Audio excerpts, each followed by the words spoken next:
Hi friends, இன்றைக்கி நம்ம பார்க்க போகிற வீடியோ என்னன்னு பார்த்தீங்கன்னா உப்மா, வெஜிடபிள் உப்மா எப்படி செய்வதுன்னு சொல்லிட்டு பார்க்கலாம்.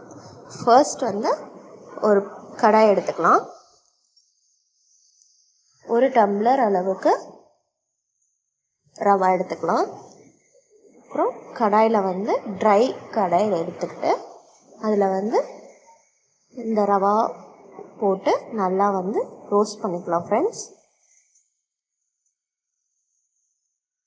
இது எதுக்காக ரோஸ்ட் பண்ணுறோம் அப்படின்னா, அது உப்புமா செய்யும் போது அது ஒரு பச தன்மை இருக்கக்கூடாதுன்னு சொல்லிட்டு தான் இது ஃபஸ்ட்டே கொஞ்சம் ரோஸ்ட் பண்ணி எடுத்துக்கலாம் ஃப்ரெண்ட்ஸ்.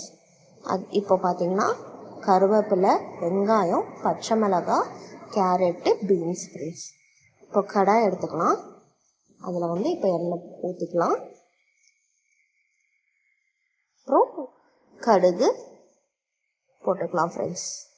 கடலப்பருப்பு போட்டால் டேஸ்ட்டு சூப்பராக இருக்கும் ஃப்ரெண்ட்ஸ். அதனால் கொஞ்சம் அதிகமாக கடலப்பருப்பு சேர்த்துக்கலாம்.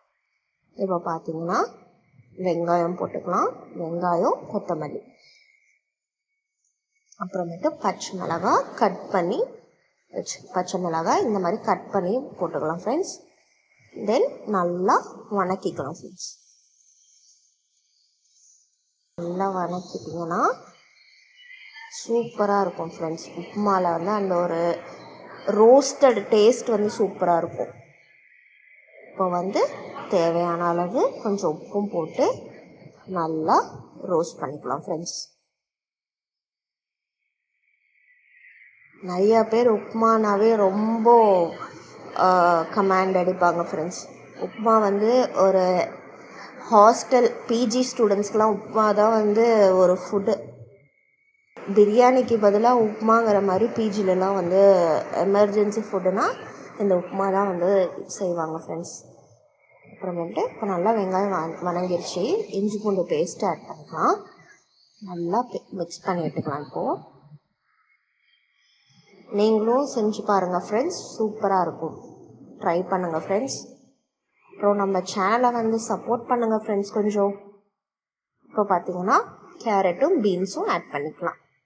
இது நான் பாயில்லாம் பண்ணல, டைரெக்டாக சாப் பண்ணி அப்படியே இதில் ஆட் பண்ணிக்கிறது தான். உங்களுக்கு டவுட் இருக்கலாம், இது எப்படி வேகும் கேரட் பீன்ஸுன்னு சொல்லிட்டு. இது பார்த்திங்கன்னா நல்லா ஃபைன் சாப்பாக பண்ணி நீங்கள் போட்டிங்க அப்படின்னா இந்த இது வணக்கும் போதே கேரட் பீன்ஸும் சேர்ந்து வெந்துடும் ஃப்ரெண்ட்ஸ். இல்லை அப்போவும் கொஞ்சம் டவுட் இருக்குது அப்படின்னா நீங்கள் இதில் இப்போது இது வணங்கினதுக்கு அப்புறமேட்டு கூட கொஞ்சம் வாட்டரை ஆட் பண்ணி நல்லா கொஞ்சம் நேரம் வேக விட்டுக்கலாம். பார்த்திங்கன்னா லைட்டாக வாட்டர் ஆட் பண்ணிக்கலாம். ஆட் பண்ணி இந்த கேரட் பீன்ஸு வேகிறதுக்கோசரம் ஆட் பண்ணிக்கலாம் ஃப்ரெண்ட்ஸ்.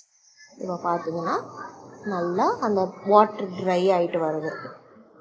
அந்த வாட்டர் ட்ரை ஆகிற வரைக்கும் விட்டுறலாம். நல்லா வேகட்டுன்ட்டு. அதுக்கப்புறம் பார்த்திங்கன்னா இப்போ நான் 1 கிளாஸ் ரவை எடுத்துருக்கேன்னா 1 டம்ளர் ரவைக்கு 2 டம்ளர் தண்ணி ஆட் பண்ணணும். ஸோ அது அந்த கிளாஸ் பார்த்திங்கன்னா 2 டம்ளர் ரவை அது. ஸோ அதுக்கு 4 டம்ளர் தண்ணி ஆட் பண்ணிட்டேன் ஃப்ரெண்ட்ஸ். இப்போது இது கொதி வந்ததுக்கப்புறம் ரவை நம்ம ஆட் பண்ணிக்கலாம். ரவை ஆட் பண்ணிவிட்டு கைவிடாமல் கிண்டணும். அப்போது ரவை அந்த கெட்டியாக உருண்டையாக ஆகாது. ஸோ கைவிடாமல் ஃப்ளேம் கம்மி பண்ணி வச்சுட்டு நல்லா மிக்ஸ் பண்ணி விடணும்.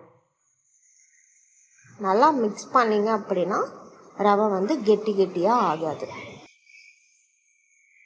இந்த டைமில் ஒரு சில டைமில் கொஞ்சம் ரவை ஒரு சில பிராண்டு ரவை பார்த்திங்கன்னா வேகாது. அப்போது பார்த்திங்கன்னா நம்ம கொஞ்சம் ஹாட் வாட்டர் ஆட் பண்ணி நல்லா மிக்ஸ் பண்ணி விட்டுடலாம் ஃப்ரெண்ட்ஸ். பார்த்திங்கன்னா நம்மளோட உப்புமா ரெடி ஆகிடும். உங்களுக்கு இந்த சேனல் பிடிச்சிருந்துச்சுன்னா லைக் பண்ணி ஷேர் பண்ணி சப்ஸ்கிரைப் பண்ணுங்கள் ஃப்ரெண்ட்ஸ். உப்புமாவோட சட்னி வச்சு சாப்பிட்டா சூப்பர் அல்டிமேட்டாக இருக்கும். Thank you all.